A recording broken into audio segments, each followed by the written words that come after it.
السلام علیکم ورحمۃ اللہ وبرکاتہ۔ یہ خطاب فضیلت الشیخ پروفیسر عبداللہ ناصر رحمانی حفظہ اللہ تعالی آف کراچی نے الکریمیہ ٹرسٹ کے زیر انتظام 27 جولائی 2013 کو 13ویں سالانہ تعلیم و تزکیہ کورس میں کیا، جس کا عنوان ہے خالق اور مخلوق کا تعلق کیسا ہونا چاہیے۔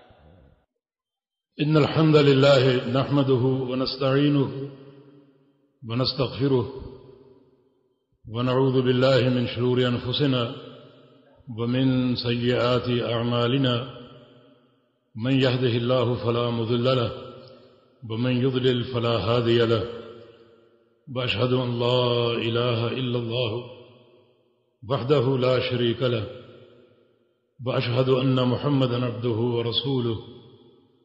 أما بعد فإن خير الحديث كتاب الله، وخير الهدي هدي محمد صلى الله تعالى عليه وسلم، وشر الأمور محدثاتها، وكل محدثة بدعة، وكل بدعة ضلالة، وكل ضلالة في النار.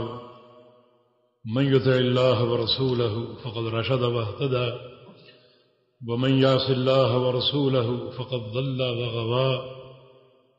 اللهم صل على محمد وعلى آل محمد كما صليت على إبراهيم وعلى آل إبراهيم إنك حميد مجيد. اللهم بارك على محمد وعلى آل محمد كما باركت على إبراهيم وعلى آل إبراهيم إنك حميد مجيد. سبحانك لا علم لنا إلا ما علمتنا إنك أنت العليم الحكيم. رب اشرح لي صدري ويسر لي أمري واحلل عقدة من لساني يفقهوا قولي. لقد قال الله سبحانه وتعالى: أعوذ بالله من الشيطان الرجيم من همزه ونفخه ونفسه. بسم الله الرحمن الرحيم. وما خلقت الجن والإنس إلا ليعبدون. أخرج الإمام مسلم رحمه الله تعالى في صحيحه عن أبي ذر رضي الله تعالى عنه قال: قال رسول الله صلى الله تعالى عليه وسلم: قال الله تعالى: يا عبادي إني حرمت الظلم على نفسي وجعلته بينكم محرما فلا تظالموا. يا عبادي كلكم جائع إلا من أطعمته فاستطعموني أطعمكم. يا عبادي كلكم عار إلا من كسوته فاستكسوني أكسكم. يا عبادي كلكم ضال إلا من هديته فاستهدوني أهدكم. يا عبادي إنكم تذنبون ليلا ونهارا وأنا أغفر الذنوب جميعا فاستغفروني أغفر لكم. يا عبادي لو أن أولكم وآخركم وإنسكم وجنكم كانوا على أتقى قلب رجل واحد ما زاد في ملكي شيئا. يا عبادي لو أن أولكم وآخركم وإنسكم وجنكم كانوا على أفجر قلب رجل واحد ما نقص في ملكي شيئا. يا عبادي لو أن أولكم وآخركم وإنسكم وجنكم كانوا في سعيد واحد فسألوني ثم أعطي كل واحد مسألته ما نقص ذلك مما عندي إلا ما ينقص المخيط من الماء إذا أدخل في البحر. يا عبادي إنما هي أعمالكم أحصيها لكم فمن وجد خيرا فليحمد الله ومن وجد غير ذلك فلا يلومن إلا نفسه أو كما قال رسول الله صلى الله تعالى عليه وسلم. آج کا موضوع آپ نے سن لیا، آپ کو ابھی اطلاع ہوئی ہے اور مجھے کچھ 4 گھنٹے پہلے اطلاع ملی اس موضوع کی جب میں جہاز پر سوار ہوا تھا، تو پھر بھی مجھے کافی وقت مل گیا سوچنے کے لیے۔ اللہ تعالیٰ آپ کو جزائے خیر دے کہ آپ نے قبل از وقت مجھے موضوع سے آگاہ فرما دیا۔ ویسے جو موضوع ہے اس کے اندر تعلق کی نوعیت واضح ہو رہی ہے، یعنی خالق اور مخلوق کا تعلق کیسا ہونا چاہیے۔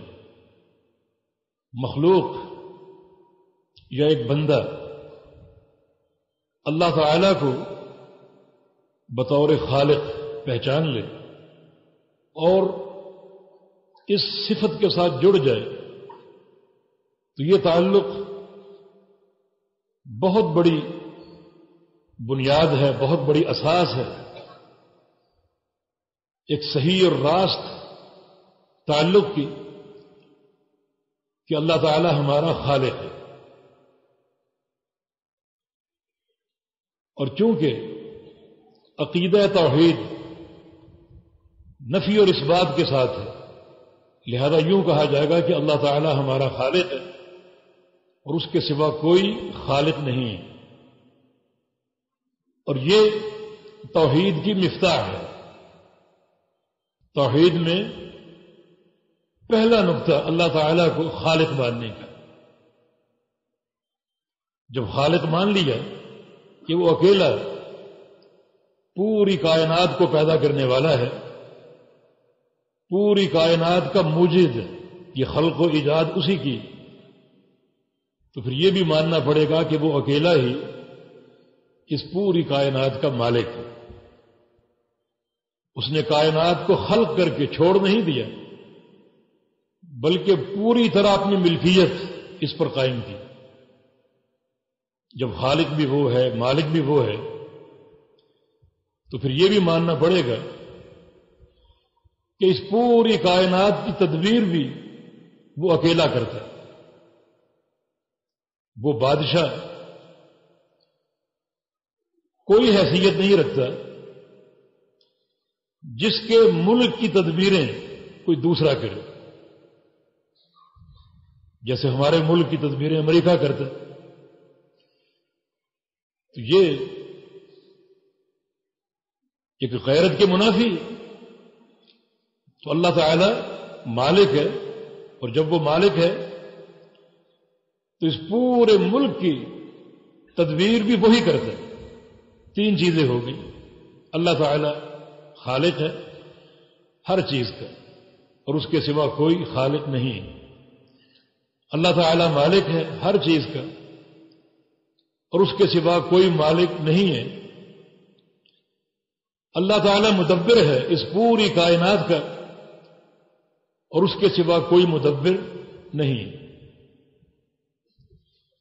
اور یہ تینوں چیزیں جب جمع ہوتی ہیں تو اس کو کہتے ہیں توحید ربوبیت، جس سے قرآن کا آغاز ہوتا ہے، بسم اللہ الرحمن الرحیم الحمدللہ رب العالمین۔ وہ تمام جہانوں کا رب ہے، یعنی خالق ہے، مالک ہے اور مدبر،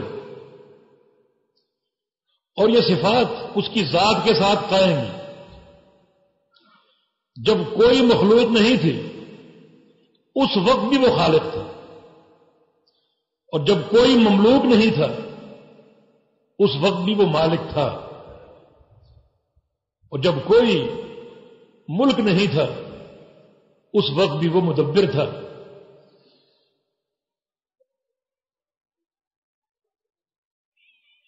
یہ تینوں چیزیں جمع ہو کر توحید ربوبیت بن جاتی، اور توحید ربوبیت یہ دلیل ہے توحید الوہیت کی، یعنی اللہ تعالیٰ الہ ہے اور وہ اکیلا عبادت کے لائق ہے۔ کیوں؟ ہم اس کی عبادت کیوں کریں؟ کیونکہ وہ اکیلا خالق ہے، وہ اکیلا مالک ہے، وہ اکیلا مدبر ہے، اور جس ذات کی یہ خصوصیات ہوں گی وہی ذات عبادت کے لائق ہوگی، عبادت کی مستحق۔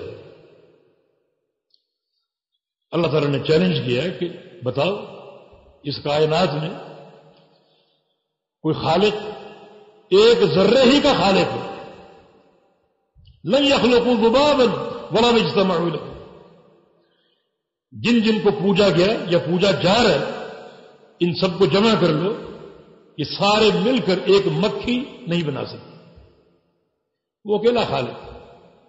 ما یملکون من قطمیر، مالک بھی نہیں، کھجور نہیں،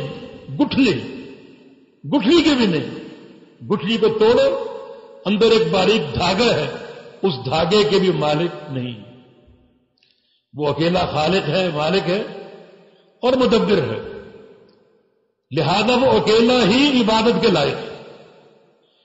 یا ایھا الناس اعبدوا ربکم الذی خلقکم والذین من قبلکم لعلکم تتقون، اے لوگو عبادت کرو اپنے رب کی۔ کیوں؟ الذی خلقکم، جو تمہارا خالق ہے۔ وہ عبادت کا مستحق کیوں ہے؟ اس لیے کہ وہ خالق ہے، اس کے سوا کوئی خالق نہیں، لہذا وہ اکیلا ہی عبادت کے مستحق ہے، معبود حق ہے، اس کے سوا کوئی معبود نہیں۔ معبود ہیں مگر سارے باطل، سارے جھوٹے۔ ان ہی الا اسماء سمیتموها انتم وآباؤکم ما انزل اللہ بہا من سلطان، جن جن کو پوجا جا رہا ہے، کوئی لاہور کی سرکار، کوئی اجمیر کی سرکار، اور کوئی پاک پتن کی سرکار، یہ سارے نام ہیں جو تم نے خود رکھے۔ اگر کوئی دستگیر ہے تو یہ نام تم نے رکھا ہے، کوئی داتا ہے تو یہ نام تم نے رکھا ہے، کوئی مشکل کشا ہے تو یہ نام تم نے رکھا ہے، کوئی حاجت روا ہے تو یہ نام تم نے رکھا۔ ما انزل اللہ بہا من سلطان، اللہ تعالیٰ نے ان ناموں میں سے کسی نام کی دلیل نہیں بتائی، کہ تمہارے نام، تمہارے باپ دادوں کے نام، اللہ تعالیٰ کی طرف سے کوئی برہان نہیں۔ اس لیے اللہ تعالیٰ کے سوا معبود ہیں مگر سارے جھوٹے ہیں، سارے باطل ہیں، تو وہ اکیلا ہی معبود حق ہے۔ معبود حق کیوں ہے؟ کیونکہ وہ اکیلا خالق اور مالک ہے۔ یہ عنوان جو خالق اور مخلوق کا تعلق ہے، اس میں جو صفت خالق کا آپ نے انتخاب کیا، یہ اس تعلق کی بڑی اہم اساس ہے، کیونکہ عقیدے کا آغاز توحید ربوبیت سے ہوتا ہے، اور توحید ربوبیت دلیل ہے توحید الوہیت کی۔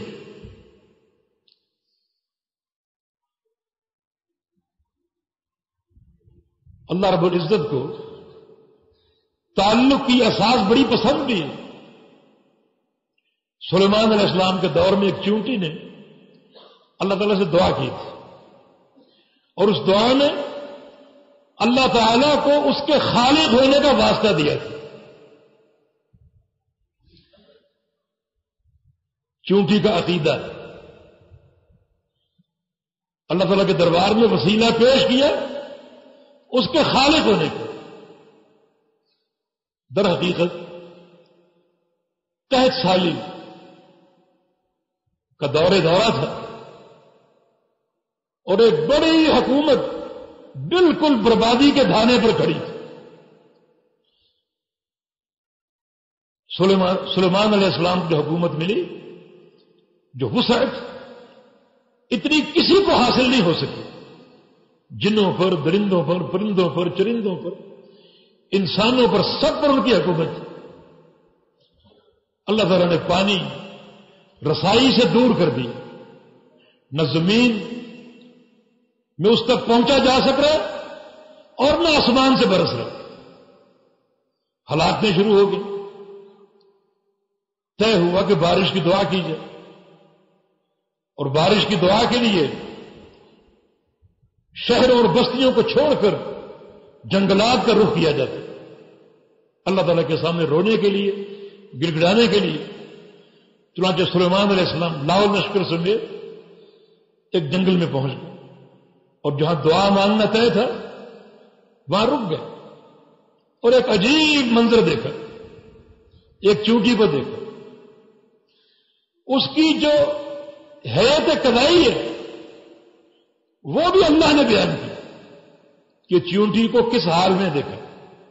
فرآ نملۃ مستلقیۃ علی ظہرہا، چونٹی اپنی پشت کے بل لیٹی ہوئی تھی، پشت کے بل.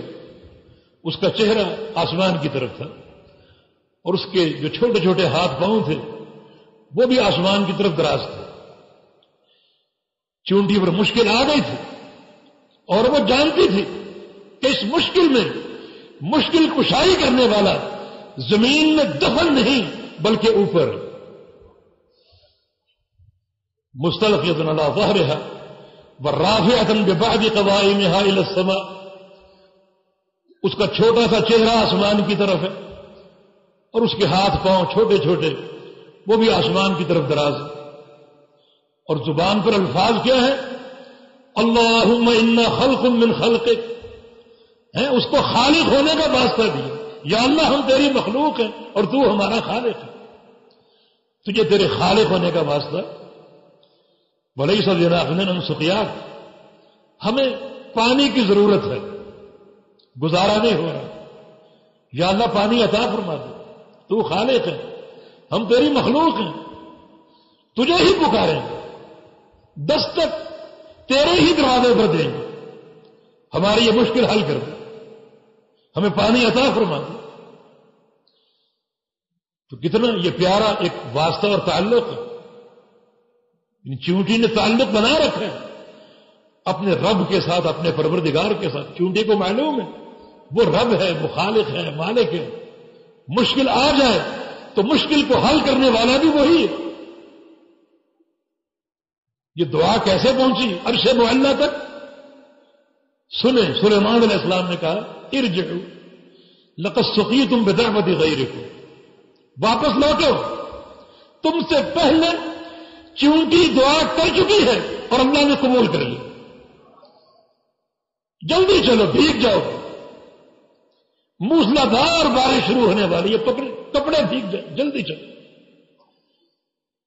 ایک چونٹی کی اللہ نے سن لی اور اتنی بڑی بادشاہت کو تباہی سے بچا لیا ایک چونٹی کی دعا.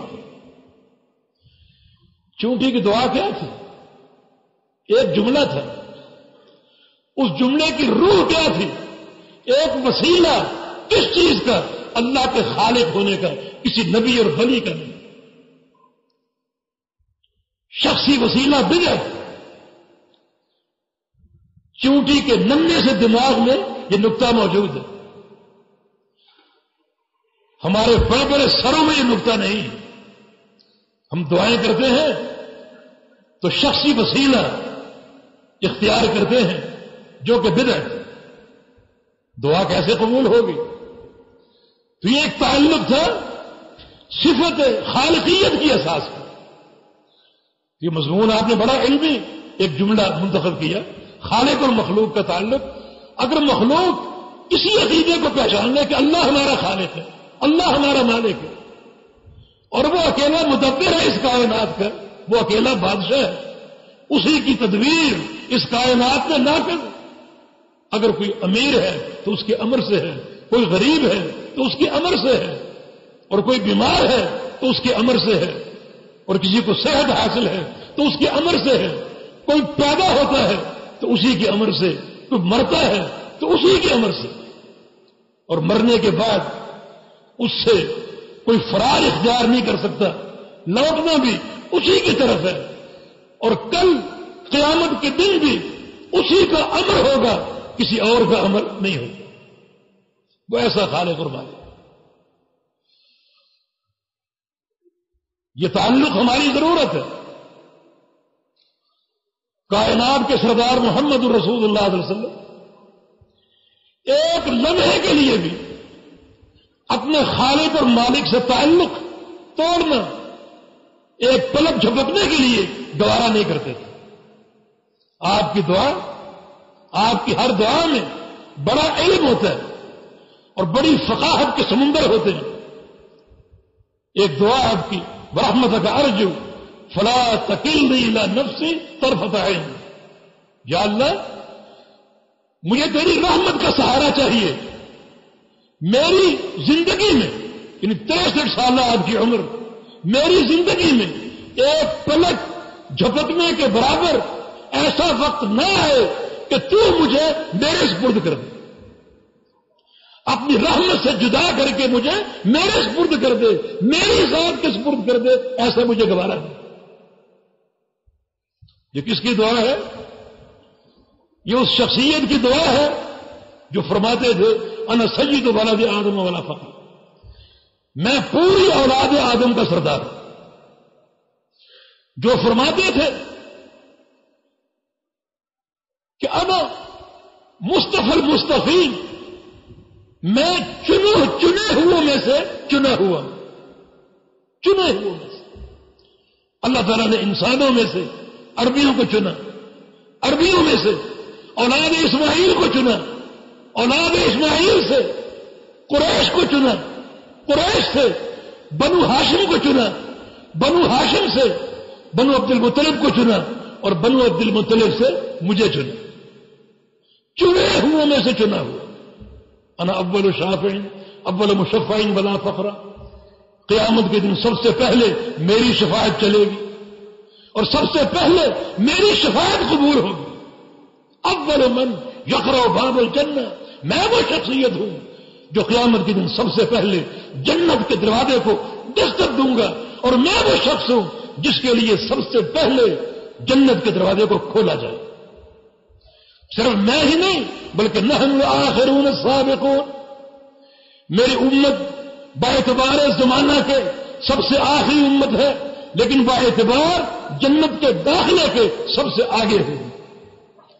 یہ وہ شخصیت ہے جو اللہ تعالیٰ سے گڑ گڑا کر دعا کر رہی ہے کہ یا اللہ اس طویل عمر میں ایک پلک جھپکنے کے برابر وہ وقت نہ آئے کہ تم مجھے اپنی ذات سے، اپنی رحمت سے جدا کر کے میرے سپرد کر دے، میرے سپرد کر دے، میری ذات کے سپرد کر دے. ایسا گوارا نہیں.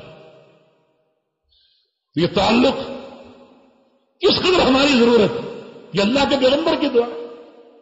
ہم کس قدر محتاج ہیں اس دعا کے. دنیا میں بھی قیامت کے دن بھی، قیامت کے دن بھی اسی رحمت کا سہارا ہمیں چاہیے. صحیح بخاری کی حدیث ہے، رسول اللہ صلی اللہ علیہ وسلم کا فرمان ہے لن يدخل احدكم عمله الجنہ الا برحمت اللہ. کسی شخص کو اس کا عمل جنت میں داخل نہیں کر سکتا. کسی شخص، کوئی شخص اپنے عمل کی بنا پر جنت میں جا ہی نہیں سکتا. جنت میں کب جائے گا؟ الا برحمت اللہ، جب تک اس پر اللہ کی رحمت نہ ہو. یہ تعلق چاہیے ہی نہیں چاہیے. چلے دنیا کی زندگی تو کٹ جائے گی، مگر آخرت کی زندگی اللہ تعالی کی رحمت کے سہارے کے بغیر کٹ سکتی. تم اعمال صالحہ کے ڈھیر لگا دو. وہ سابق امتوں میں سے ایک فرد جس کو اللہ تعالی نے طویل عمر عطا فرمائی، 500 سال کی عبادت لے کر آئے گا. اللہ تعالیٰ فرمائے گا ادخلوہ الجنت برحمت، اسے جنت میں داخل کر دو میری رحمت سے.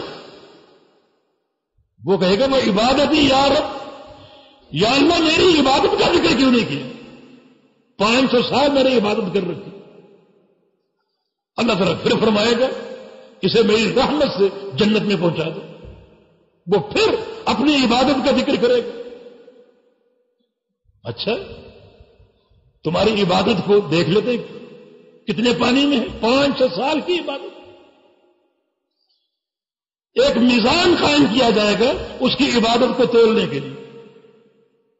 ایک پیڑے میں 500 سال کی عبادت، دوسرے پیڑے میں دنیا کی نعمتوں میں سے ایک نعمت ہے. ایک حدیث میں ایک آنکھ کا ذکر آتا ہے کہ ایک آنکھ نکال کر دوسرے پیڑے میں ڈالی جائے گی، تولا جائے گا. تو ایک آنکھ ہی دنیا کی ایک نعمت ہی 500 سال کی عبادت سے بھاری نکلے گی. آجو بندے باقی حساب دو. اب وہ روئے گا گڑ گڑائے گا مجھ سے بڑی بھول ہو گئی. تو اس عمل پر فخر نہ کیجیے بلکہ ہمیشہ اس کی رحمت کا سہارا تلاش کیجیے. فرمایا کہ کوئی شخص اپنے عمل کی بنا پر جنت میں جا ہی نہیں سکتا جب تک اللہ کی رحمت نہ. صحابہ کرام نے ایک سوال کیا اور یہ سوال اس موضوع میں آخری سوال ہو سکتا ہے. صحابہ نے پوچھا بلا انت یا رسول اللہ، یا رسول اللہ صلی اللہ علیہ وسلم کہ آپ بھی اللہ تعالیٰ کی رحمت کے بغیر جنت میں نہیں جا سکتے؟ فرمایا کہ بلا انا، میں بھی نہیں جا سکتا، میں بھی نہیں جا سکتا. تو باقی کون بچا؟ میں بھی اپنے عمل کی بنا پر جنت نہیں جا سکتا جب تک اللہ کی رحمت نہ ہو. الا ان يتغمدني الله برحمته، جب تک اللہ تعالی مجھے اپنی رحمت سے ڈھانپ نہ دے اس وقت تک میں بھی جنت میں نہیں جا سکتا اپنے عمل کی بنا. حالانکہ نبی علیہ السلام کے عمل پوری کائنات میں سب سے عمدہ اور اعلی مثالی عمل، اسوہ حسن ہے پوری کائنات کے لیے. لیکن نہیں، جنت میں جانے کے لیے اللہ تعالیٰ کی رحمت کے سہارے کے محتاج ہے. یہ تعلق بنانا ہماری ضرورت ہے دنیا میں بھی اور آخرت میں. آئیے اس تعلق کی بنیادوں کو پہچانتے ہیں. میں نے ایک حدیث آپ کے سامنے شروع میں پڑھی تھی صحیح مسلم کے حوالے سے. اسی حدیث پر کچھ گزارشات. اس میں خالق المخلوق کے تعلقات کی بہت سی نوعیتیں ہیں اور بہت سی اقسام ہیں. ہمارا خالق ہمارے لیے کیا کچھ کرتا ہے، ہم کس طرح کا تعلق اپنے خالق کے ساتھ بنا کر رکھیں. حدیث قدسی ہے یہ، اس کے راوی نبی علیہ السلام کے صحابی ابو ذر غفاری رضی اللہ تعالی عنہ. ابو ذر غفاری رضی اللہ تعالی عنہ، ابو ذر غفاری رضی اللہ عنہ یہ سابقین اولین میں سے اور کثیر الروایت صحابی. بنو غفار ان کا قبیلہ تھا. ایک بات ذہن میں آئی کہ نام اچھے رکھا کرو اپنے بچوں کے، اپنی قوم برادری کے، کیونکہ نام کا اثر پڑتا ہے، نام کا بھی اثر ہوتا ہے. 3 قبیلے ساتھ ساتھ تھے، بنو اسلم، بنو غفار اور بنو اسیہ. اسلم سلامتی سے، غفار مغفرت سے بخشش، اسیہ عصیان نافرمانی. تینوں قبیلے ساتھ ساتھ. اسلم سلامتی سے ہے اور غفار مغفرت سے، بخشش کے معنی، اور اسیہ عین صاد عصیان سے، نافرمانی کے معنی. رسول اللہ صلی اللہ علیہ وسلم نے فرمایا تھا اسلم صالح اللہ بغفار غفر اللہ لها باسیۃ عصت اللہ ورسول.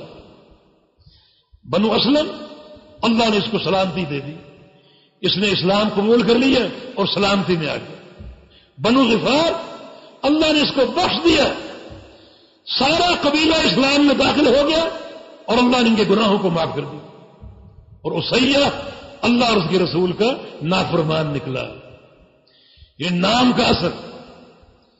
ابو ذر غفاری کا قبیلہ بنو غفار تھا اور یہ سارا قبیلہ ان کی دعوت سے اسلام قبول کر چکا تھا. اس حدیث کے راوی ہیں اور یہ حدیث قدسی.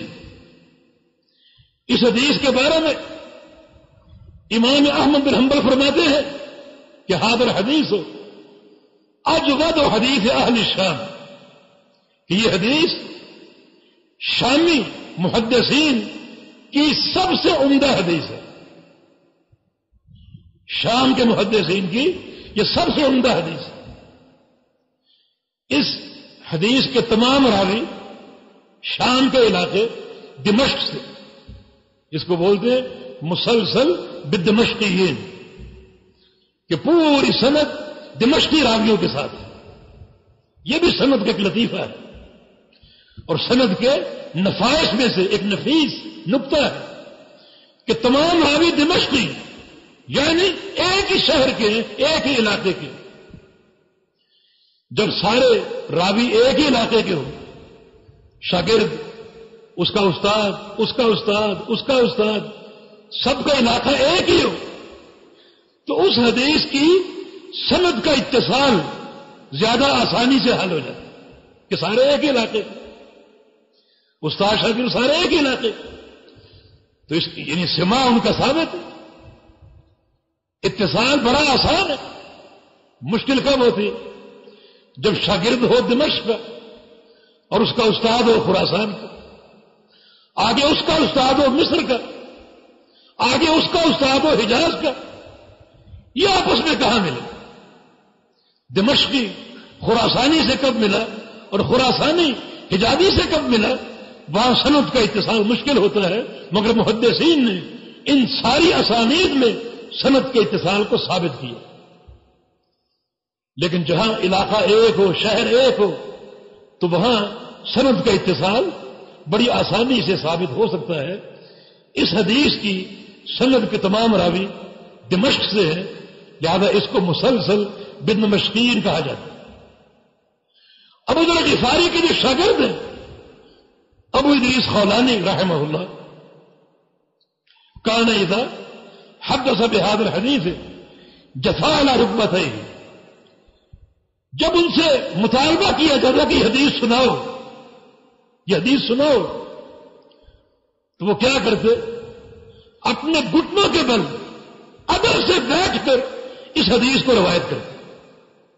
اگر کھڑے ہوتے تو بیٹھ جاتے، لیٹے ہوتے تو اٹھ کر بیٹھ جاتے، اور چوکڑی مار کر نہیں بلکہ اپنے گھٹنوں کے بل دوغانوں مؤدب ہو کر بیٹھتے اور اس حدیث کو روایت کرتے. اس حدیث کا موضوع کیا ہے کہ بندے کا اللہ تعالیٰ کی طرف افتقار اور احتیاج، کہ بندہ کس قدر اللہ تعالیٰ کے تعلق کا محتاج ہے اور کس کس شعبے میں محتاج ہے. اس حدیث میں 10 دفعہ اللہ تعالیٰ نے اپنے بندوں کو یا عبادی کہہ کر پکارا. یا عبادی، اے میرے بندوں. بڑا محبت بڑا انداز ہے اور محبت بڑا خطاب ہے. اے میرے بندو، اے میرے بندو، اے میرے بندو. پہلا جملہ یا عبادی انی حرمت ظلم علی نفسی وجعلتہ بینکم محرما فلا تظالموا.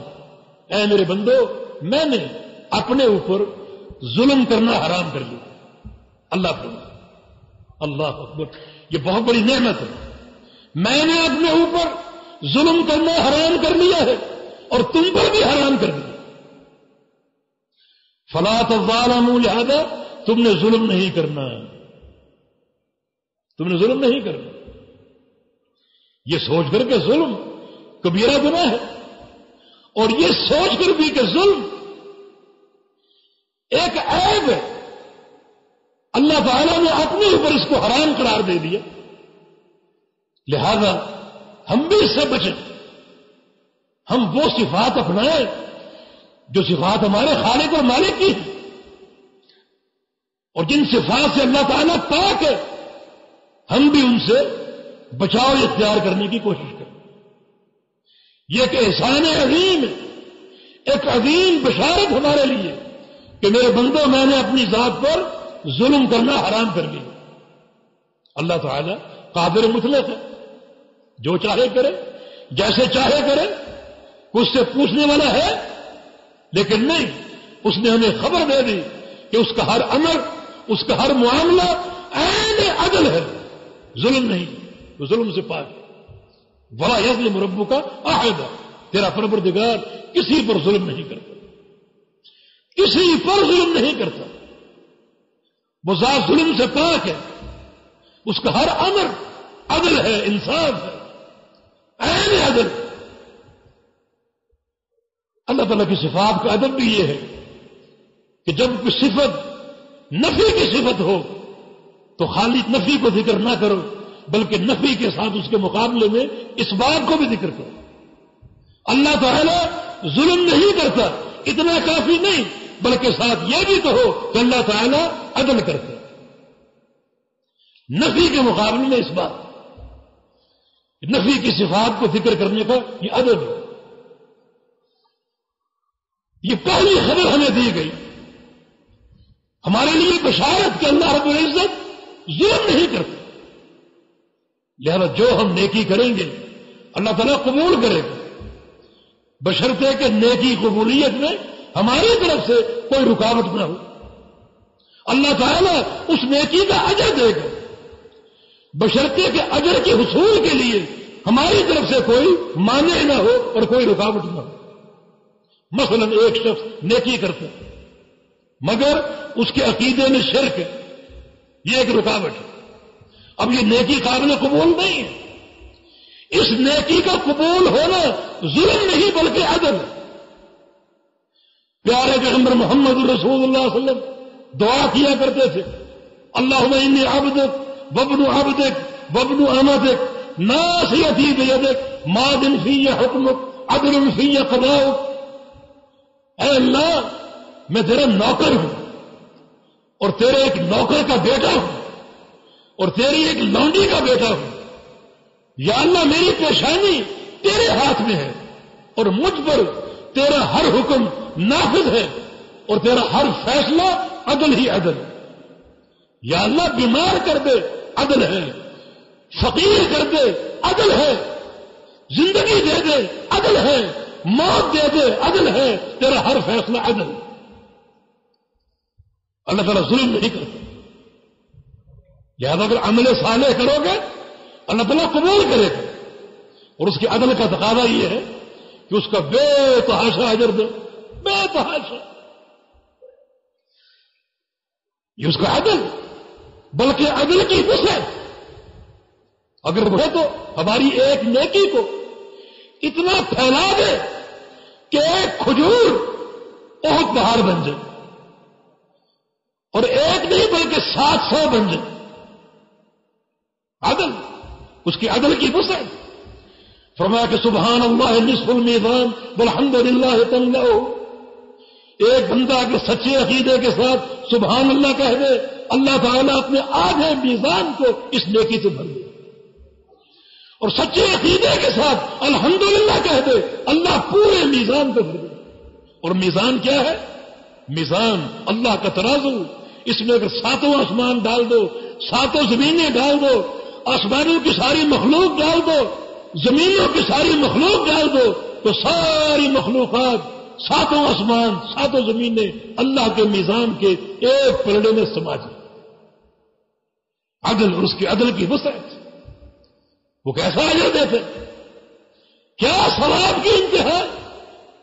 اللہ اکبر. یہ عدل کی وسعت ہے.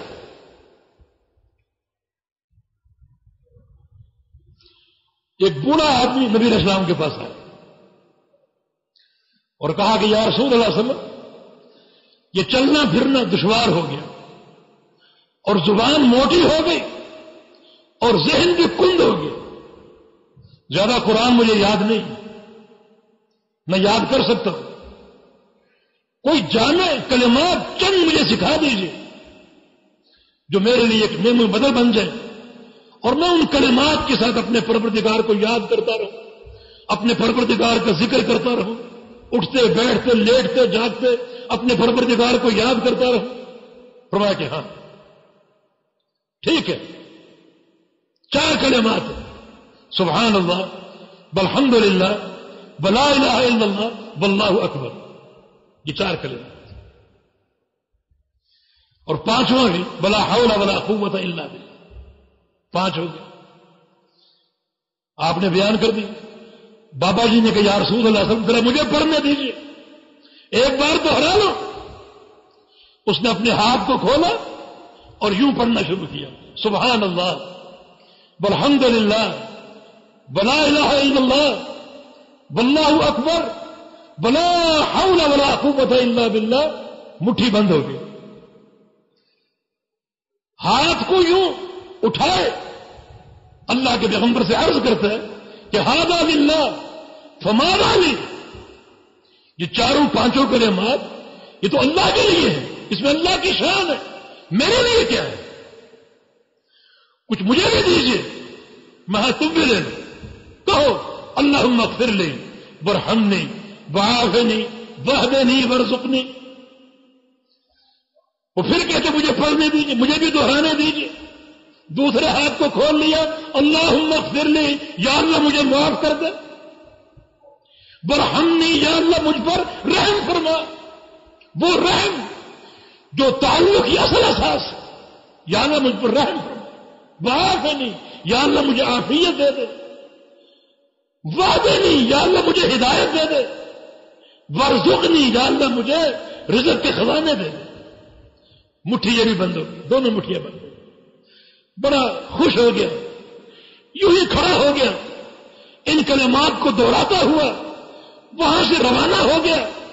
رسول اللہ صلی اللہ علیہ وسلم نے ارشاد فرمایا، اما ھذا فقد ملا یدیہ بالخیر. یہ شخص آیا تھا خالی ہاتھ، اب دونوں ہاتھوں میں خیر کے خزانے بھر کے لوٹ گئے. عدل، اللہ کا عدل. میں نے اپنے پر ظلم کو حرام کر لیا. میری صفت عدل ہے، اور عدل کی وسعت آپ دیکھیے کس طرح بندوں کو نوازنے والا ہے، اور کیا اس کے ہاں اجر اور بدلے کا معاملہ ہے. تو تم بھی ظلم نہ کرو، اپنے پروردگار کی صفت کو اپنا لو اور ظلم نہ کرو. اگر ظلم کرو گے خسارے میں جاؤ گے. تم جانتے ہو سب سے بڑا ظلم شرک ہے. ان الشرک لظلم عظیم. شرک ظلم عظیم. اگر یہ ظلم کر بیٹھے تو پھر تم کسی خیر کے مستحق نہیں. جاؤ تہجد پڑھو، ہر سال حج کرو، روزانہ عمرہ کرو، زکاتیں دو، صدقات دو. اگر ایک سوئی کی ناکے کے برابر تم نے شرک کر لیا، تمہاری کوئی نیکی عند اللہ قابل قبول نہیں.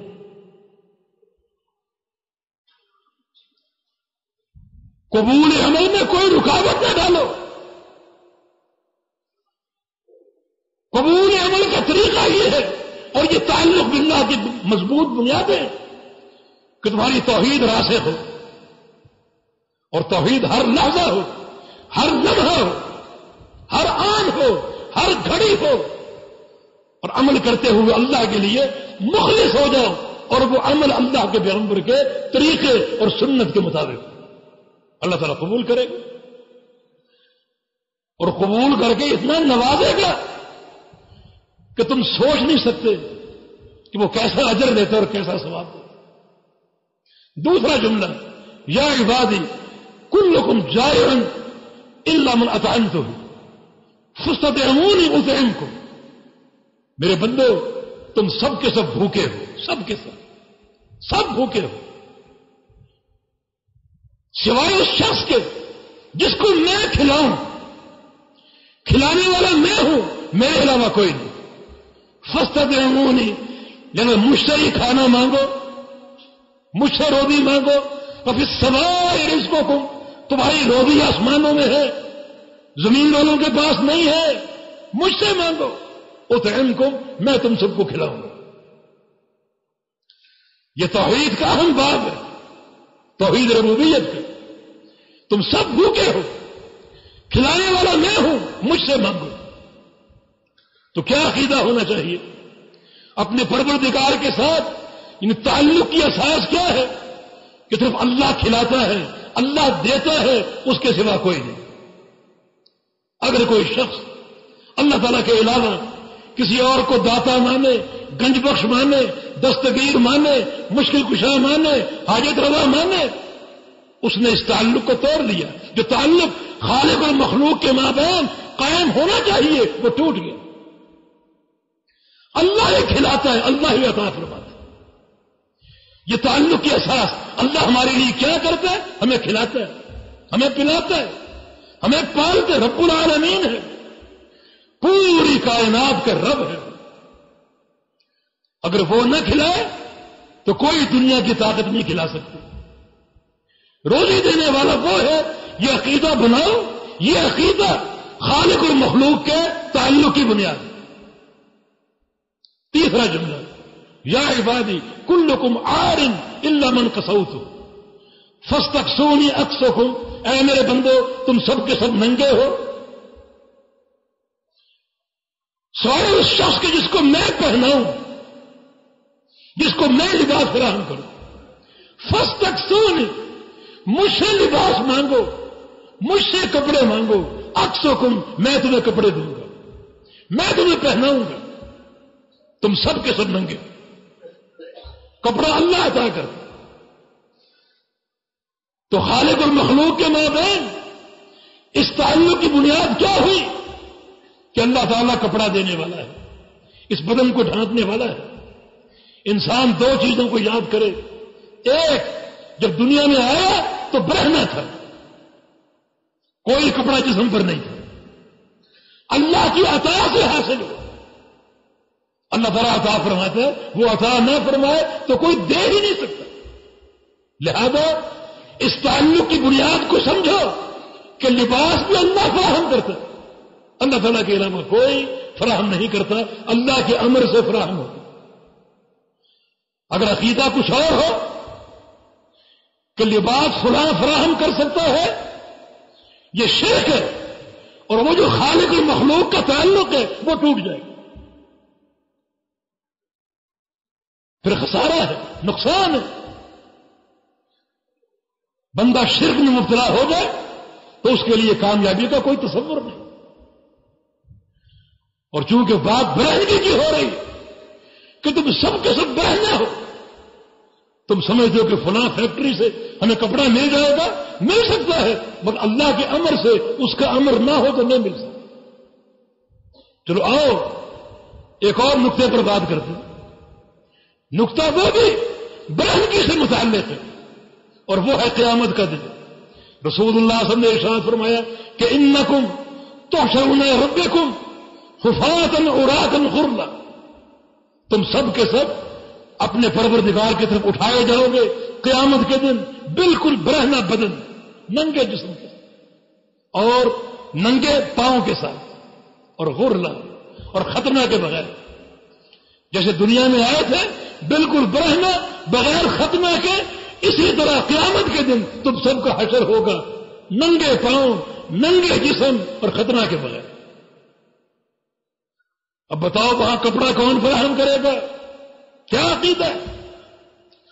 اس دن کا تصور کرو، اس برہنگی کے احساس کو سامنے رکھ کر کون کپڑا فراہم کرے گا؟ اللہ اکبر۔ اور وہ موقف، میدان محشر کی وہ شدت، اس کا اندازہ بھی ہوتا ہے، کیونکہ سیدہ عائشہ صدیقہ ام المومنین رضی اللہ عنہا نے جہاں ایک سوال کیا، نبی علیہ السلام سے پوچھا اذن ينظر بعضهم الى بعض کہ یا رسول اللہ صلی اللہ علیہ وسلم، اگر سارے پرہنہ اٹھیں گے، مرد بھی عورتیں بھی، پھر تو لوگ ایک دوسرے کو دیکھیں گے، مردیں عورتوں کو دیکھیں گی، عورتیں مردوں کو دیکھیں گی۔ تو رسول اللہ صلی اللہ علیہ وسلم نے کیا فرمایا؟ ایسا نہیں، الامر افضع، قیامت کا معاملہ اتنا ہولناک ہوگا کہ ان چیزوں کا کسی کو ہوش ہی نہیں ہوگا۔ وہ دن کو آسان دینا کوئی معمولی دن ہے؟ بتاؤ وہاں لباس کون فراہم کرے گا؟ اللہ کے امر کے بغیر فراہم نہیں ہو سکتا۔ رسول اللہ صلی اللہ علیہ وسلم کا فرمان ہے ان اول من یکسا یوم القیامت ابراہیم، قیامت کے دن سب سے پہلے جنت کا لباس فاخر ابراہیم علیہ السلام کو عطا ہو۔ ابراہیم علیہ السلام وہ شخصیت ہے جن کو اللہ کی راہ میں سب سے پہلے برہنہ کیا گیا تھا۔ اللہ تعالیٰ اس کا صلہ دے گا، ابراہیم علیہ السلام کو سب سے پہلے جنت کا لباس پہنائے گا۔ لباس پہنانے والا کون ہے؟ اس عقیدے کو بناؤ، یہ خالق اور مخلوق کے مابین تعلق کی اساس ہے۔ یہ بات یقین سے طے کر لو، اپنے آپ کو سمجھا دو، اللہ تعالیٰ کا امر نہ ہو تم کو لباس نہیں مل سکتا، ورنہ جاؤ قیامت کے دن لباس حاصل کر کے دکھاؤ، اللہ کا امر۔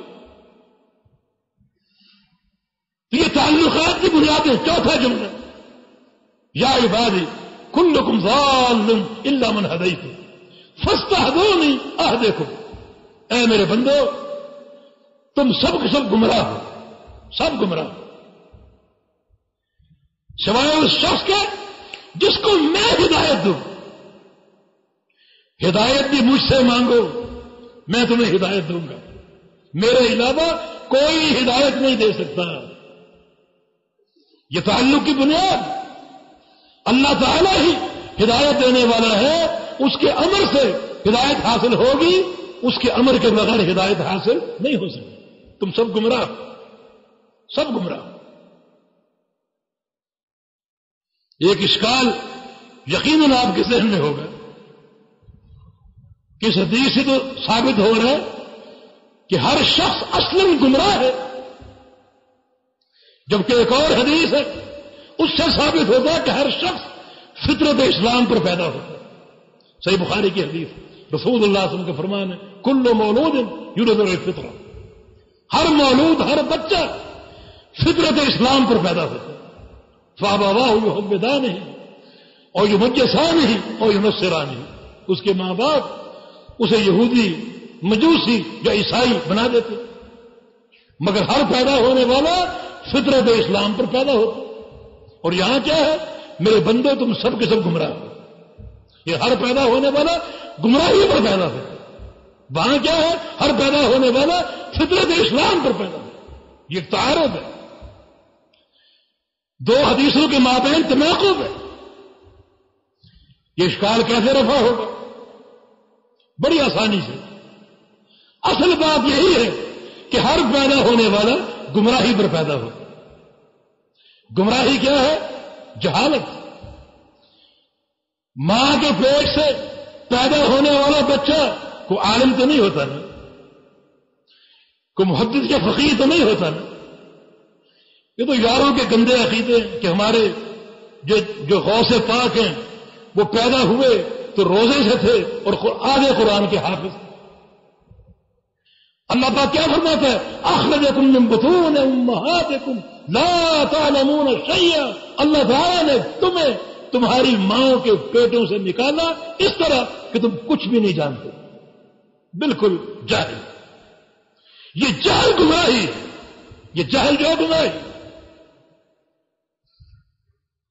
لہذا ہر بچہ علم لے کر نہیں آتا بلکہ جہل پر آتا ہے، مگر فطرت اسلام یعنی اسلام قبول کرنے کی استعداد اس کے اندر ہوتی.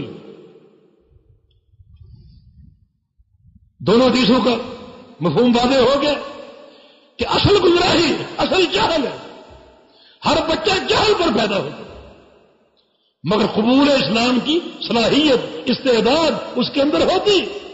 اگر صحیح راہ پر اس کو ڈال دیا جائے تو اسلام قبول کرے گا. رستہ صحیح ہو، منہج صحیح ہو تو اسلام قبول کرے گا. اور اگر معاشرہ اس کو غلط ملتا ہے، یہودی معاشرہ، مجوسی معاشرہ، نصرانی معاشرہ، جیسے بھی لوگ ہو وہ اپنے مذہب میں اور مشرب میں اس کو ڈھال لیں گے، مگر قبول حق کی استعداد ہر بچے کے اندر موجود. تو اس جملے سے کیا ثابت ہوا کہ ہمارا اپنے خالق کے ساتھ یہ تعلق بھی ہونا چاہیے کہ ہدایت دینے والا اللہ ہے، اس کے سوا کوئی ہدایت نہیں دے سکتا. لہذا میں ہدایت کس سے طلب کریں گے؟ اپنے پروردگار سے. اہدنا الصراط المستقیم. اللہ تعالیٰ سے بار بار یہ دعا کرتے ہیں کہ یا اللہ ہمیں صراط مستقیم کی ہدایت دے دے. اللہ تعالیٰ سے ہدایت طلب کریں. ہدایت دینے والا کون ہے؟ اللہ رب العزت. اللہ تعالیٰ کے علاوہ اگر کسی اور سے ہدایت کا عقیدہ ہوگا تو خالق اور مخلوق کا تعلق ٹوٹ جائے. جو ہم نے مختلف مشارب اختیار کر رکھے یہ ہماری بہت بڑی بھول ہے. اللہ ہدایت دیتے، یا اللہ کیسے دیتے؟ اس نے ایک منہج بنا کر ہمیں دے دیا اور اس تعلق کی اساس کو روز اول ہم پر واضح کر دیا. ابراہیم علیہ السلام، آدم علیہ السلام نے جب وہ ممنوع پھل چکھ لیا، اللہ تعالیٰ نے جنت سے نکال دی، زمین پر اتار دیا. اب اپنے اور اپنی مخلوق کے مابین تعلق کو اجاگر کر دیا. کس طرح؟ فرمایا کہ فَإِمَّا يَأْتِيَنَّكُم مِّنِّي هُدًى، اب تمہارے پاس آئے گی میری طرف سے ہدایت. باتیں ہیں یہاں. نمبر 1 آنا، نمبر 2 ہدایت کا آنا، اور نمبر 3 کس کی طرف سے آنا؟ اللہ کی طرف سے. ہدایت زمین پر نہیں بنتے، ہدایت زمین پر نہیں تیار ہوتے، ہدایت آسمان پہ تیار ہے، اللہ تعالی کی طرف سے آئے گا. اور جو اس کو قبول کر لے گا وہ دوبارہ اس گھر کو آباد کرے گا، اس پر کوئی خوف نہ ہوگا اور کوئی غم نہ ہوگا، بالکل بے خوف ہوگا. یہ ہے تعلق کی اساس. ہدایت دینے والا میں ہوں، تم سب کے سب گمراہ ہو، مجھ سے ہدایت طلب کرو. راستہ واضح کر دی اللہ تعالیٰ نے. اپنے اس تعلق میں اللہ تعالیٰ نے ایک واسطے کو شامل کیا. ہدایت کے اس تعلق میں ایک واسطے کو شامل کیا، اور وہ واسطہ حبیب کبریا محمد رسول اللہ صلی اللہ علیہ وسلم. فرمایا کہ قل ان کنتم تحبون اللہ فاتبعونی یحببکم اللہ. اے پیغمبر کہہ دو اگر تم اللہ کی محبت چاہتے ہو، اور یہ بات نوٹ کر لو کہ اللہ کی محبت صحت ایمان کے لیے فرض ہے. اس بندے کا ایمان صحیح نہیں ہے، قابل قبول نہیں ہے جس بندے کے دل میں اللہ کی محبت نہ ہو. یہ بات نوٹ کرو. اللہ کی محبت فرض ہے. والذین آمنوا اشد حبا للہ. اہل ایمان کے دل میں سب سے زیادہ اللہ کی محبت ہوتی ہے. بلکہ اگر وہ کسی سے محبت کریں گے تو وہ بھی اللہ کے لیے کریں گے. ایسی محبت فرض ہے. الحب فی اللہ والبغض فی اللہ. من احب للہ وابغض للہ واعطى للہ ومنع للہ فقد استكمل الایمان. اوثق الایمان الموالات فی اللہ والمعادات فی اللہ. ایمان کا سب سے مضبوط کنڈا یہی ہے کہ محبت ہو تو اللہ کے لیے، عداوت ہو تو اللہ کے لیے. یہ محبت فرض ہے. اس محبت کے بغیر ایمان حاصل ہو ہی نہیں سکتا. فرمایا یہ محبت چاہیے، اس محبت کے طالب ہو تو آؤ اس کا طریقہ سیکھ لو. میری محبت کو حاصل کرنے کا طریقہ پہچان لو. فتبعونی، میرے محبوب کی اتباع کرو. تم کیا چاہتے ہو کہ اللہ ہمارا محبوب بن جائے؟ یہ چاہتے ہو تو اللہ کا ایک حبیب ہے، اللہ کا ایک محبوب ہے، اس کے پیروکار بن جاؤ. اس محبوب کو پانا چاہتے ہو تو اس محبوب کے پیروکار بن جاؤ. یہ ممکن ہے نہیں کہ اس محبوب کی محبت کو چاہو اور اس کے پیارے کی سنتوں کو فراموش کر دو. اس پیارے کے مقابلے میں اوروں کو کھڑا کر لو. فلاں ایمان اور فلاں فقیر اور فلاں پیر و مرشد. اللہ کی محبت پانا ممکن ہی نہیں. اللہ کی محبت چاہیے، طریقہ سیکھ لو، اور وہ یہی ہے کہ میرے محبوب کی اتباع کرو. وہ محبوب کون ہے؟ محمد رسول اللہ صلی اللہ علیہ وسلم. یہ ایک واسطہ ہے حدیث میں. خالق اور مخلوق کے درمیان ہدایت کے اس تعلق میں ایک شخصیت کا واسطہ ہے. اس شخصیت کو لائے بغیر اپنے محبوب تک نہیں پہنچ سکتے. من یطیع الرسول فقد اطاع اللہ. جو رسول کی اطاعت کرے گا اس نے اللہ کی اطاعت کی. تو اللہ کی اطاعت کرنے کے لیے ضروری ہے کہ اللہ کے رسول کی اطاعت کرو. قل ان کنتم تحبون اللہ فاتبعونی. اللہ کی محبت کو حاصل کرنے کے لیے ضروری ہے کہ اللہ کے محبوب کی اتباع کرو. جو اللہ کا محبوب ہے اس کا ہر عمل، اس کی ہر ادا اللہ کو پیاری ہے. اسے ٹھکرا دو گے، فراموش کر دو گے تو اللہ کی محبت کو حاصل نہیں کر سکتے. اللہ کے پیارے پیغمبر کی سنت کے مقابلے میں، اللہ کے پیارے پیغمبر کے طریقے کے مقابلے میں کسی اور کو کھڑا کرو گے، کسی شخصیت کو، کسی پیر کو، کسی مرشد کو، کسی باپ دادا کو، کسی قوم برادری کو، کسی ایمان کو، تو اللہ کی محبت پا ہی نہیں سکتے. اور اللہ کی محبت عین ایمان بلکہ اصل ایمان. یہ ایک واسطہ اس تعلق میں، یہ ایک واسطہ ہے اللہ کے پیغمبر کا واسطہ. جو اللہ کا حبیب ہے، اللہ کا پیارا ہے، اس پیارے کے واسطے کو لاؤ، اس کی ہر سنت کو اپناؤ، ہر حدیث کو اپناؤ. اور یہ دعوت اہل حدیث ہے، اس جملے کے اندر موجود ہے. میرے بندو، تم سب کے سب گمراہ ہو۔ ہدایت میں دوں گا، طریقہ بیان کر دیا کہ تم ہدایت کیسے پا سکتے ہو، میری محبت تک کیسے پہنچ سکتے ہو، اس طریقے کو اپنا لو، اہدیکم، میں تمہیں ہدایت دوں۔ جب تک اس طریقے پر نہیں آؤ گے ہدایت نصیب نہیں ہوگی۔ اور بحمدللہ گروہ محدثین نے اس منہج کو واضح کر دیا،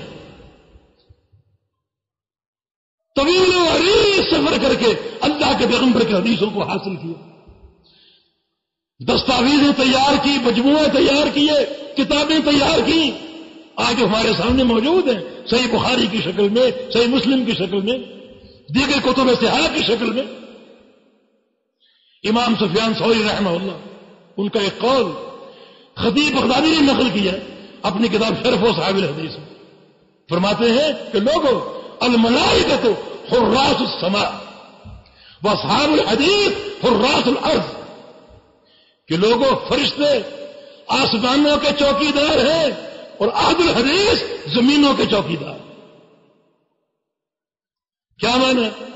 فرشتے آسمان کی حفاظت کرتے، اس کے دو معنی، ایک یہ کہ نبی اسلام کی بعثت سے قبل شیاطین اور جن اوپر جاتے تھے، فرشتوں کی باتیں اچکتے اور سنتے، اور زمین پر آ کر جو اپنے گرو ہوتے نجومی اور عراف اور کاہن انہیں القاء کرتے، اور ان دونوں کی ملی بھگت سے دنیا گمراہ ہو گئی۔ اللہ تعالی نے جب اپنے پیغمبر، آخری پیغمبر کی بعثت کا فیصلہ فرما لیا تو ان ساری کرسیوں کو ختم کر دیا۔ اب وہ جن آتے آسمان کی خبریں اچکنے کے لیے تو اللہ فرشتوں کو بھیجتا، فرشتے لپکتے شہاب ثاقب بن کر ان کو بسم کر کے رکھتے۔ یہ حفاظت، فرشتے محافظ بن گئے آسمانوں۔ دوسرا معنی یہ بھی ہو سکتا ہے جب جبریل امین اللہ تعالیٰ کی وحی لے کر اللہ کے پیغمبر کی طرف آتے تو فرشتوں کی جماعت کے ساتھ آتے، ان کے آگے پیچھے دائیں بائیں فرشتوں کی ٹولیاں ہوتی، فرشتوں کی جماعتیں ہوتی، تاکہ آسمان سے لے کر زمین تک کے سفر میں کوئی شیطان بیچ میں حائل ہو کر اللہ تعالیٰ کی وحی کو تبدیل نہ کرے۔ جبریل امین خود بھی امین الوحی، انتہائی طاقتور فرشتے، مگر اس کے ساتھ ساتھ فرشتوں کی جماعت کے ساتھ آتے، اور جب جبریل امین اللہ کے پیغمبر کے دل میں وحی کا القاء کرتے تو فرشتے چاروں طرف موجود ہوتے، پوری حفاظت کے ساتھ اور پوری سیانت کے ساتھ یہ وحی اللہ کے پیغمبر کے قلب اطہر میں نازل ہوتی اور پھر آپ کے ذریعے صحابہ تک پہنچتی۔ فرشتے حراس السماء، آسمانوں کے چوکیدار۔ زمین کا چوکیدار کون ہے؟ زمین کا محافظ کون ہے؟ فرمایا کہ اصحاب الحدیث، اہل الحدیث، جن کو اللہ تعالیٰ نے حدیث کا علم دیا، حدیث سے لگاؤ عطا فرمایا، حفظ حدیث اور فہم حدیث ان کے دل میں القاء کر دیا، ان کے دل میں الہام کر دیا۔ ان کی موجودگی میں کوئی مائی کا لال دین کو خراب نہیں کر سکتا اور بگاڑ نہیں سکتا، نہ کوئی لفظی تحریف کر سکتا ہے، نہ کوئی معنوی تحریف کر سکتا ہے۔ یہ دین کو پاک صاف کرنے والے ہیں ملحدوں کے حملوں سے، دین کو پاک صاف کرنے والے ہیں بدعقیدہ لوگوں کی جلغار سے، یہ دین کے حراس ہیں، زمین کے چوکیدار ہیں۔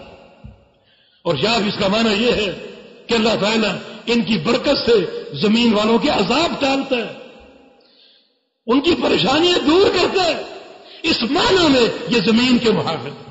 تو ہدایت یہ تعلق بھی اپنے خالق کے ساتھ ہے، جب تک اللہ ہدایت نہیں دے گا نہیں ملے گی۔ اللہ تعالیٰ کو ہادی پر حق مانو، وہی ہدایت دے گا تو ہدایت ملے گی۔ اس نے طریقہ بیان کر دیا، یہاں ایک شخصیت ہے بیچ میں محمد رسول اللہ صلی اللہ علیہ وسلم، جب تک ان کی اتباع نہیں کرو گے، ان کی پیروی نہیں کرو گے، راہ راست پر نہیں آ سکتے۔ اگر پیغمبر اسلام کے مقابلے میں کوئی برادری، کوئی قوم، کوئی پیر و مرشد کھڑا کرو گے تو راہ ہدایت سے بھٹک جاؤ گے اور دور ہو۔ اس لیے فرما دیا تھا کہ حق کا راستہ ایک ہے، ہدایت کا راستہ ایک ہے، 73 فرقے ہوں گے، سارے جہنم میں جائیں گے سوائے ایک۔ وہ ایک کون ہے؟ ما انا علیہ یوم اصحابی، یہ الجماعت جس پر میں ہوں اور میرے صحابہ۔ وحی کا راستہ، ہدایت کا راستہ، یہی ہدایت. فاستمسک بالذی اوحی الیک انک علی صراط مستقیم. اے محمد رسول اللہ صلی اللہ علیہ وسلم، جو آپ کی طرف وحی اتاری جا رہی ہے اسے تھام لو. صراط مستقیم یہی ہے. تو صراط مستقیم وحی الہی کا راستہ. صراط مستقیم کیا ہے؟ یاسین والقرآن الحکیم انک لمن المرسلین علی صراط مستقیم. محمد رسول اللہ صلی اللہ علیہ وسلم صراط مستقیم پر ہے. جس راہ پر چلتے ہو اور چلتے جاتے ہو اس راستے پر اگر محمد نہیں تو صراط مستقیم نہیں. دنیا کا کوئی بھی امام ہو، کوئی بھی مرشد ہو، اگر اللہ کا پیغمبر نہیں ہے وہ صراط مستقیم نہیں ہو سکتا. صراط مستقیم کیا ہے؟ ان ربی علی صراط مستقیم، میرا پروردگار صراط مستقیم پر ہے. اس کی وحی کا راستہ، اس کی توحید کا راستہ صراط مستقیم کا راستہ. یہ ہدایت ہے، ہدایت کے خزانے ہیں، اس کی سوا ہدایت نصیب نہیں ہو سکتی. تو یہ تعلق ہے خالق المخلوق کے مابین. اور پانچواں جملہ یا عبادی انکم تذنبون لیلا ونہارا وانا اغفر الذنوب جميعا فاستغفرونی اغفر لکم. میرے بندو تم دن رات گناہ کرتے ہو، دن رات گناہ کرتے ہو، دن میں بھی رات میں بھی. اور گناہوں کو صرف میں ہی بخش سکتا ہوں، میرے علاوہ کوئی گناہوں کو معاف نہیں کر سکتا. فاستغفرونی، بس مجھ سے استغفار کرتے رہو، مجھ سے گناہ بخشواتے رہو. اغفر لکم، میں ہی تمہارے تمام گناہوں کو معاف کروں.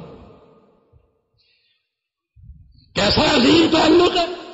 ہم سب گناہ کر دن رات گناہ کرتے ہیں، اور گناہ کا ببال بڑا ہولناک ہے. ایک گناہ بھی اگر چھوٹا ہو یا بڑا ہو دامن کے ساتھ چمٹا رہ گیا تو جنت کا داخلہ ممکن نہیں ہے. جہنم کی بھٹی میں ڈالے جاؤ گے، اس گناہ کو جلایا جائے گا اور پھر کہیں جنت کے مستحق بن سکو گے اگر توحید درست ہوگی. کس قدر ہم محتاج ہیں اس تعلق کے کہ تم سارے گناہ گار ہر وقت گناہ کرتے ہو، دن میں رات میں گناہ کرتے ہو. اور تو اور رمضان میں گناہ کرتے ہو، رمضان میں. حالانکہ رمضان کا چاند طلوع ہوا صفت الشیاطین، شیطانوں کو قید کر دیا گیا، پھر بھی گناہ ہو رہے. اب فیصلے کا وقت ہے. اگر ہر گناہ شیطان کی طرف سے ہے تو رمضان میں گناہ کیوں ہو رہے؟ اس کا معنی یہ ہے رمضان میں گناہ کرنے والے شیطان. جو خالق کائنات نے شیطان کی دو قسمیں بیان کی، من الجنۃ والناس، کچھ شیطان جنوں میں سے ہیں اور کچھ شیطان انسانوں میں سے ہیں. یہ انسانی شیطان رمضان میں طلوع ہوتے ہیں، رمضان میں نمایاں ہوتے ہیں. جنی شیطان تو مقید ہے، وہ تو قید کر دیے گئے. اب گناہ کیوں ہو رہے ہیں؟ مانا اب گناہ کرنے والے انسانی شیطان، کوئی کم کوئی زیادہ، کوئی چھوٹا کوئی بڑا. تو تم اللہ کے محتاج ہو، کیونکہ اللہ تعالیٰ کے سوا کوئی گناہوں کو معاف نہیں کرتا. اور اللہ تعالیٰ بڑے شوق اور محبت سے گناہوں کو معاف کرتا ہے. یمد یدہ باللیل لیتوب مسیء النہار ویمد یدہ بالنہار لیتوب مسیء اللیل. رات چڑھتی ہے تو اللہ تعالیٰ اپنا ہاتھ پھیلا دیتا ہے. باہوں کو کب پھیلاتے ہو؟ کوئی عزیز عرصے بعد آ کر ملے تو باہیں پھیلا کر اس کا استقبال کرتے ہیں. یہ فرط محبت، جوش، اس طرح اس کا استقبال کرتے. اللہ تعالیٰ کتنا خوش ہوتا ہے گناہوں کی بخشش کے لیے. دن چڑھتا ہے اپنا ہاتھ پھیلا دیتا تاکہ رات کو چھپ کر گناہ کرنے والا دن کی اجالے میں توبہ کر لے. رات شروع ہوتی ہے تو اللہ تعالیٰ پھر اپنا ہاتھ پھیلا دیتا ہے تاکہ دن کے اجالے میں گناہ کرنے والا رات کو چھپ کر توبہ کر لے. کتنا خوش ہوتا ہے، اتنا خوش فرمایا کہ جو بندہ کسی جنگل میں ہو، اپنی اونٹنی پر اس کا داد راہ اس پر ہو، اونٹنی گم ہو جائے، اب وہ بیٹھا ہے موت کے انتظار میں، نہ کھانا ہے نہ پانی ہے نہ باد راہ ہے، آخری سانسیں گن رہا ہے. اچانک اپنی نگاہوں کو اونچا کیا، اونٹنی سامنے کھڑی ہے. کتنا خوش ہوا، اتنا خوش ہوا بندہ کہ وہ سوچ ہی نہ سکا کہ اس کی زبان پر کیا جملہ آ گیا. کہتے ہیں کہ اللہم انا ربک وانت عبدی، یا اللہ تو میرا بندہ ہے میں تیرا رب ہوں. اتنا بندہ خوش ہوا. اللہ تعالیٰ کو اس سے زیادہ اپنے توبہ کرنے والے بندے سے خوشی ہوتی. توبہ کرنے والے اس سے زیادہ خوشی ہوتی. بندہ ایک گناہ کرتا ہے، اللہ کے دربار میں پہنچے، صحیح بخاری کی حدیث ہے، یا اللہ معاف کر دے. اللہ فرشتوں سے کہتے دیکھو میرا بندہ گناہ کر چکا، اب اس کو معلوم ہے کہ اللہ تعالیٰ اس گناہ کو معاف کرنے والا ہے، میں نے اس کو معاف کر دیا. پھر وہ گناہ ہو گیا، پھر آگے یا اللہ دوبارہ وہ گناہ ہو گیا، پھر معاف کر دیا. اللہ پھر فرشتوں سے کہتا ہے کہ دیکھو یہ پھر گناہ کر کے آ گیا، میں نے اس کو معاف کر دیا. تیسری بار پھر گناہ کیا، پھر آگے یا اللہ گناہ ہو گیا، وہی گناہ ہو گیا، پھر معاف کر دے. اللہ فرشتوں سے کہتا ہے دیکھو پھر یہ آ گیا، پھر توبہ کر رہا ہے، میں نے اس کو معاف کر دیا. نہ صرف یہ کہ معاف کیا بلکہ آئندہ یہ بندہ جب بھی گناہ کرے گا میں اس کو معاف کر چکا. یعنی اس بندے کا منہج معلوم ہو چکا ہے کہ یہ گناہ کرتے ہی توبہ کر لے. یہ ہم پہچان چکے ہیں یہ توبہ میں تاخیر نہیں کرے گا، گناہ کرتے ہی توبہ کر لے گا، میں نے اس کو معاف کر دیا. اس طرح وہ توبہ سے خوش ہو، بندوں کی توبہ سے خوش ہو. تو آؤ اس تعلق کو جوڑو اپنے پروردگار کے ساتھ، یہ سب سے قوی تعلق، سب سے قوی تعلق. ورنہ میرے دوست اور بھائیوں ایک گناہ بھی ہمارے لیے غبار جان بن سکتا ہے. داخلت النار امرأۃ فی ہرۃ، ایک عورت جہنم میں ڈال دی گئی ایک بلی کی بنا پر. بلی کو باندھ دیا، اسے کھلایا پلایا نہیں، بھوک سے مر گئی. اللہ تعالیٰ نے اس کی ساری نیکیاں برباد کر کے اس کو جہنم میں ڈالا. فرمایا کہ رہی تو پھر النار صاحب محجن، میں نے جہنم میں دیکھا لاٹھی والے کو، میں نے جہنم میں کھڑا لاٹھی سے ٹیگ لگا کر کھڑا، میں نے جہنم میں دیکھا. صحابہ نے پوچھا کیا قصہ ہے اس کا؟ فرمایا کہ لاٹھی سے چوری کرتا تھا، حج کرنے گیا تھا اور لت پڑ کی چوری، لاٹھی کے ساتھ حاجیوں کا مال لپیٹ کر لیا. اگر کسی کو نظر آ گیا تو سوری کر دیتا کہ مجھے پتا نہیں چلا، تمہارا مال اٹک گیا، اور اگر نظر نہ آتا تو لے کر چلتا بنتا. فرمایا کہ اللہ تعالیٰ نے اس کے حج کو برباد کر کے اس کو جہنم میں ڈال دیا، اسی لاٹھی پر ٹیک لگائے جہنم میں کھڑا. اور ہم تو کتنے گناہ گار، ایک گناہ وبال جان بن چکے، ہم کتنے گناہ گار. پھر یہ تعلق کس قدر مطلوب ہے. سب گناہ گار ہو تو مجھ سے استغفار کرو، مجھ سے استغفار کرو، میں تمہیں معاف کروں گا، ہر وقت معاف کرنے والا ہوں. بلکہ جب رات کا تیسرا پہر باقی رہ جاتا ہے تو اللہ تعالیٰ آسمان اول سے نزول فرماتا ہے اور فجر کے طلوع ہونے تک پکارتے ہر وہ مستغفر فاغفر لہ. ہے کوئی گناہوں کی بخشش کا طالب، میں اس کو معاف کر دوں، گناہ بخشوا دو مجھ سے. کس قدر وہ گناہ معاف کرنا چاہتا. تو یہ تعلق ہماری ضرورت ہے، یہ تعلق بنا کر رکھو. اور آگے کیا فرمایا؟ یا عبادی انکم لن تبلغوا نفعی فتنفعونی ولن تبلغوا ضرری فتضرونی. اے میرے بندو تم مجھے نہ کوئی نفع پہنچا سکتے ہو اور نہ کوئی نقصان پہنچا سکتے. یہ میرے اختیار میں، نافع بھی میں ہوں، ضار بھی میں ہوں، نفع دینے والا میں ہوں، نقصان دینے والا میں ہوں، یہ میرے اختیار. نفع اور نقصان کی ایک صورت حدیث میں بیان ہوئی. یا عبادی لو ان اولکم وآخرکم وانسکم وجنکم کانوا علی اتقى قلب رجل واحد ما زادوا فی ملکی شیئا. میرے بندو اگر تم سب کے سب، تمہارے اگلے پچھلے، تمہارے انسان، تمہارے جن، سب کے سب ایک متقی انسان کے روپ کو دھار لیں، متقی انسان، سارے متقی بن جائیں اور سب کے دلوں میں تقوی آ جائے، سب سے بڑے متقی انسان کے دل کی مانند سارے بن جائیں. یعنی سب سے بڑا متقی کائنات میں کون ہے؟ محمد رسول اللہ صلی اللہ علیہ وسلم. تو پوری کائنات تقوی میں اللہ کے پیغمبر جیسی بن جائے، اللہ کے پیغمبر جیسی بن جائے. اللہ تعالیٰ کی عبادت شروع ہو جائے اخلاص کے ساتھ، سچے عقیدے کے ساتھ، صدقات ہوں اور عبادات ہوں، حج ہو، عمرے ہو، پوری کائنات کا دل اللہ کے پیغمبر کے دل جیسا بن جائے. میرا ذکر ہو، حمد و ثنا ہو، تسبیح ہو، تقدیس ہو، تمجید ہو، تو سب مل کر میری بادشاہت میں ایک ذرے کا اضافہ نہیں کر سکتے، کوئی نفع پہنچا سکتے. اسی طرح پوری کائنات اگر سب سے بڑے فاسق اور فاجر انسان کا روپ دھار، جیسے فرعون ہے سب سے بڑا مبغوض اور فاجر انسان، ساری کائنات فرعون بن جائے. اللہ تعالیٰ کی شان میں گستاخیاں کرنے لگے، پوری کائنات فرعون بن جائے. فرمایا کہ ماں نقصوا فی ملکی شیئا، میری بادشاہت میں ایک ذرے کی کمی نہیں کر سکیں گے. اور اس کے خزانے کیسے ہیں؟ یا عبادی لو ان اولکم وآخرکم وانسکم وجنکم، اگر سارے لوگ اول ہوں آخر ہوں، جو لوگ مر چکے وہ پیدا ہو کر آ جائیں، جو آج موجود ہیں وہ بھی آ جائیں، اور جو قیامت تک پیدا ہونے والے ہیں وہ آج ہی پیدا ہو جائیں، انسان بھی ہوں اور جن بھی ہوں، اور سارے ایک مقام پر اکٹھے ہو، ایک مقام پر جمع ہو جائیں. ثم سألونی، اور پھر مجھ سے مانگنا شروع کرو. سب مجھ سے مانگنے لگے، انسان بھی مانگے جن بھی مانگے، سب مجھ سے مانگنے لگے. کیسے مانگے؟ ایک ہی وقت میں مانگے، کوئی اردو میں، کوئی پشتو میں، کوئی پنجابی میں، کوئی عربی میں، کوئی عجمی میں. لائن نہیں لگانی کہ تم ابھی مانگو، تم کل مانگنا، تم پرسوں مانگو، نہیں، ایک ہی وقت میں اپنی اپنی بولی میں مجھ سے مانگو اور جو چاہو مانگو. کوئی تنگی نہیں ہے، کوئی کوٹا سسٹم نہیں ہے کہ کوٹے کے مطابق مانگو، جو چاہو مانگو، فراخی سے مانگو، وسعت سے مانگو، ایک ہی وقت میں مانگو. انسان بھی مانگے جن بھی مانگے، اور میں سب کی مانگے پوری کرتا جاؤں اور سب کو عطا کرتا جاؤں.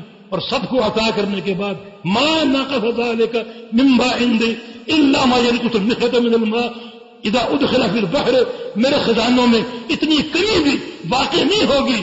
جیسے ایک سوئی سمندر میں ڈبو کر نکال لو تو وہ سوئی سمندر کا کتنا پانی کم کرے گی، میرے خزانوں میں سب کو عطا کرنے کے بعد اتنی کمی بھی واقع نہیں ہے. وہ خالق اور مالک، وہ مدبر، یہ اس کے خزانے. تو اس تعلق میں اپنے پروردگار کے موقع، مگر افسوس ہم ایسوں کو پکارتے ہیں جو کھجور تو کیا اس کی گٹھلی کے مالک نہیں، گٹھلی تو کیا گٹھلی کے اندر موجود جو دھاگا ہے اس کے بھی مالک نہیں، اس کو ہم پکارتے. جس ذات کے یہ خزانے ہیں اسے نہیں پکار.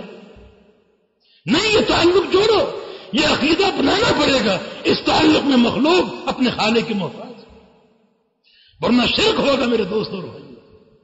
اور آخری جملہ، یا عبادی انما ہی اعمالکم احصیھا لکم، میرے بندو میں صرف تمہارے اعمال کو دیکھ رہا ہوں. تمہاری فیکٹریاں نہیں، تمہاری دکانیں نہیں، تمہارے شو روم نہیں، تمہارے بینک بیلنس نہیں، تمہارے چہروں کے جو ظاہری حسن ہے وہ نہیں، تمہارے کھانے پینے نہیں، میں صرف تمہارے اعمال کو دیکھ رہا ہوں اور تمہارے اعمال کو گن رہا ہوں. احصیھا لکم، ان کو شمار کر رہا ہوں. من وجد خیرا فلیحمد اللہ، جو شخص اپنے اعمال میں نیکیاں پائے، نیکیاں ہی نیکیاں، وہ اللہ کا شکر ادا کرے. وہ موجود غیر ذالک، اور جو اپنے اعمال میں گناہ پاتا ہے فلا یلومن الا نفسہ، وہ اپنے نفس کو ملامت کرے. تمہارے اعمال گنے جا رہے ہیں، اس کے مطابق تمہیں جزا اور سزا دی جائے گی. اعمال ہی دیکھے جا رہے، لہذا اپنے اعمال پر توجہ دو. تمہاری نظر تمہارے دنیا پر ہے، دنیا کے کاروبار پر. ہم تمہاری دنیا کو نہیں دیکھ رہے، تمہارے خزانوں کو نہیں دیکھ رہے. ارے سارے خزانوں کے ہم مالک ہیں، ہماری عطا سے تم کو حاصل ہوتے ہیں. ہم تمہارے اعمال گن رہے، نیکیاں یا گناہ سب شمار ہو رہے ہیں. اگر نیکیاں ہیں اچھا بدلہ ملے گا، گناہ ہے تو اس کی سزا ملے گی.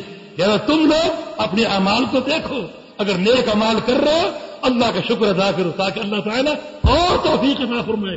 لئن شکرتم لازیدنکم، اگر گناہ ہے تو اپنے آپ کو ملامت کرو، اللہ کے دربار میں توبہ کرو اور گناہوں کے راستے کو چھوڑ کر نیکیوں کے راستے کو اپنا لو اور اختیار کرو. حدیث مکمل ہو گئی اللہ کی توفیق سے. بہت سی باتیں میں نے چھوڑ دی. اللہ تعالیٰ ہمیں اس حدیث کا بمصداق اپنی ذات کے ساتھ صحیح معنی میں تعلق استوار کرنے کی توفیق عطا فرما دے. اقول قولی ھذا واستغفر اللہ لی ولکم واخر دعوانا ان الحمد للہ رب العالمین.